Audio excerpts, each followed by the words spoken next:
किसी गांव में एक सेठ रहता था। उसका एक ही बेटा था जो व्यापार के काम से परदेश गया हुआ था। सेठ की बहू एक दिन कुएं पर पानी भरने गई। घड़ा जब भर गया तो उसे उठाकर कुएं के मुंडेर पर रख दिया और अपना हाथ मुंह धोने लगी। तभी कहीं से 4 राहगीर वहां आ पहुंचे। एक राहगीर बोला, बहन, मैं बहुत प्यासा हूँ, क्या मुझे पानी पिला दोगी? सेठ की बहू को पानी पिलाने में थोड़ी झिझक महसूस हुई, क्योंकि वह उस समय कम कपड़े पहने हुई थी। उसके पास लोटा या गिलास भी नहीं था जिससे वह पानी पिला देती। इसी कारण वहाँ उन राहगीरों को पानी पिलाना उसे ठीक नहीं लगा। बहू ने उससे पूछा, आप कौन हैं? राहगीर ने कहा, मैं एक यात्री हूँ। बहू बोली, यात्री तो संसार में केवल 2 ही होते हैं, आप उन दोनों में से कौन हैं? अगर आपने मेरे इस सवाल का सही जवाब दे दिया तो मैं आपको पानी पिला दूंगी, नहीं तो मैं पानी नहीं पिलाऊंगी। बेचारा राहगीर उसकी बात का कोई जवाब नहीं दे पाया। तभी दूसरे राहगीर ने पानी पिलाने की विनती की। बहू ने दूसरे राहगीर से पूछा, अच्छा तो आप बताइए कि आप कौन हैं? दूसरा राहगीर तुरंत बोल उठा, मैं तो एक गरीब आदमी हूँ। सेठ की बहू बोली, गरीब तो केवल 2 ही होते हैं, आप उनमें से कौन हैं? प्रश्न सुनकर दूसरा राहगीर चकरा गया। उसको कोई जवाब नहीं सूझा तो वह चुपचाप हट गया। तीसरा राहगीर बोला, बहन, मुझे बहुत प्यास लगी है, ईश्वर के लिए तुम मुझे पानी पिला दो। बहू ने पूछा, अब आप कौन हैं? तीसरा राहगीर बोला, बहन, मैं तो एक अनपढ़ गवार हूँ। यह सुनकर बहू बोली, अरे भाई, अनपढ़ गवार तो इस संसार में बस 2 ही होते हैं, आप उनमें से कौन हैं? बेचारा तीसरा राहगीर भी कुछ बोल नहीं पाया। अंत में चौथा राहगीर आगे आया और बोला, बहन, मेहरबानी करके मुझे पानी पिला दे। प्यासे को पानी पिलाना तो बड़े पुण्य का काम होता है। सेठ की बहू बड़ी ही चतुर और होशियार थी। उसने चौथे राहगीर से पूछा, आप कौन हैं? वह राहगीर अपनी खींच छिपाते हुए बोला, मैं तो बहन बड़ा ही मूर्ख हूँ। बहू ने कहा, मूर्ख तो संसार में केवल 2 ही होते हैं, आप उनमें से कौन हैं? वह बेचारा भी प्रश्न का उत्तर नहीं दे सका।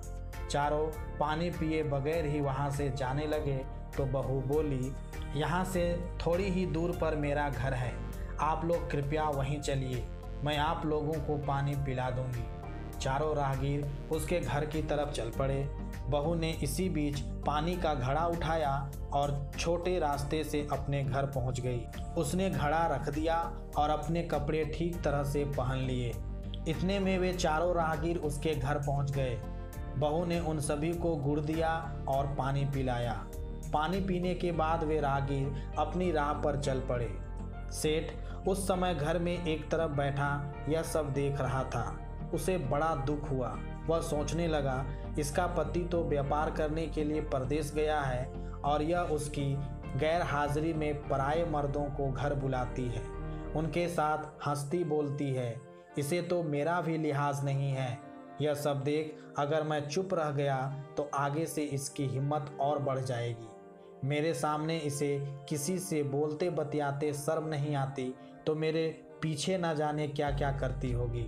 फिर एक बात यह भी है कि बीमारी कोई अपने आप ठीक नहीं होती, उसके लिए वैद्य के पास जाना पड़ता है।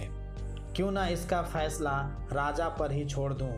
यही सोचता वह सीधा राजा के पास जा पहुंचा और अपनी परेशानी बताई। सेठ की सारी बातें सुनकर राजा ने उसी वक्त बहू को बुलाने के लिए सिपाही बुलवा भेजे और उनसे कहा, तुरंत सेठ की बहू को राजसभा में उपस्थित किया जाए। राजा के सिपाहियों को अपने घर पर आया देख उस सेठ की पत्नी ने अपनी बहू से पूछा, क्या बात है बहू रानी, क्या तुम्हारी किसी से कहा सुनी हो गई थी जो उसकी शिकायत पर राजा ने तुम्हें बुलाने के लिए सिपाही भेज दिए?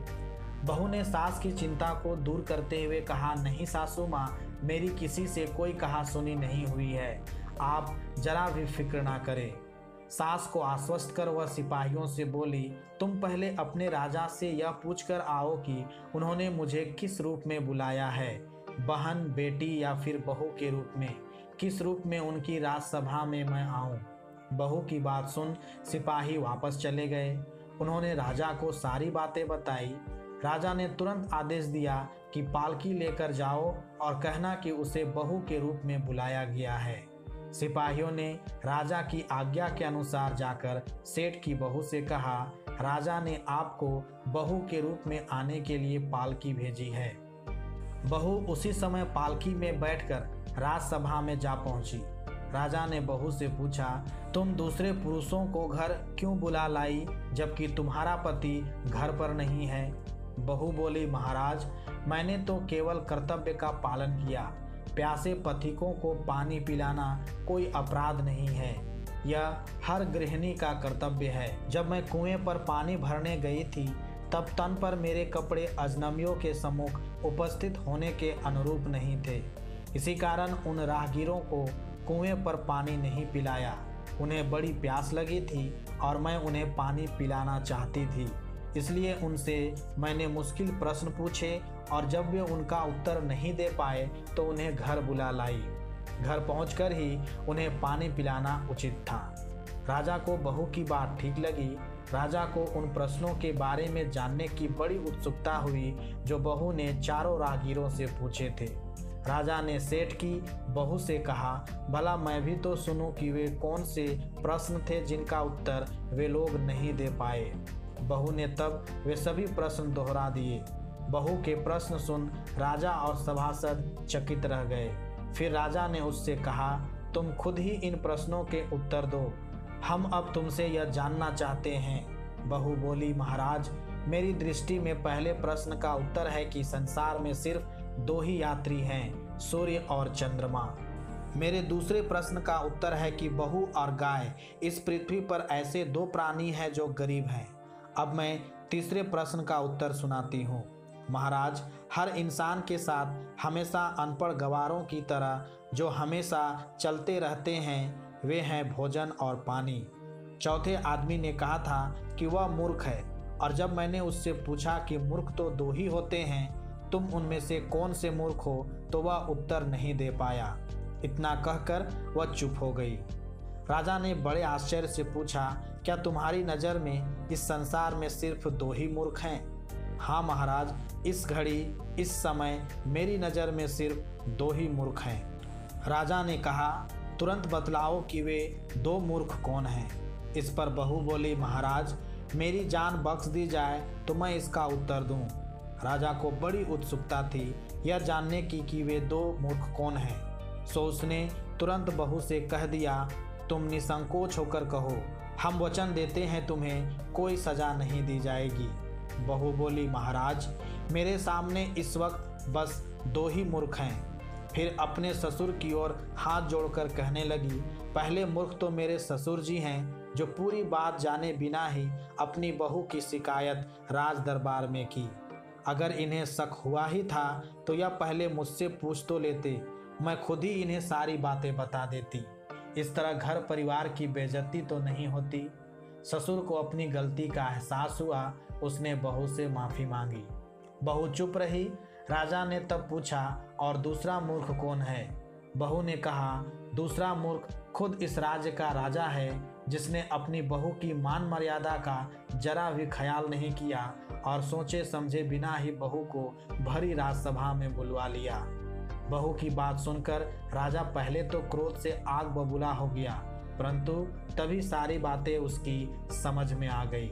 समझ में आने पर राजा ने बहू को उसकी समझदारी और चतुराई की सराहना करते हुए उसे ढेर सारे पुरस्कार देकर सम्मान सहित विदा किया। धन्यवाद।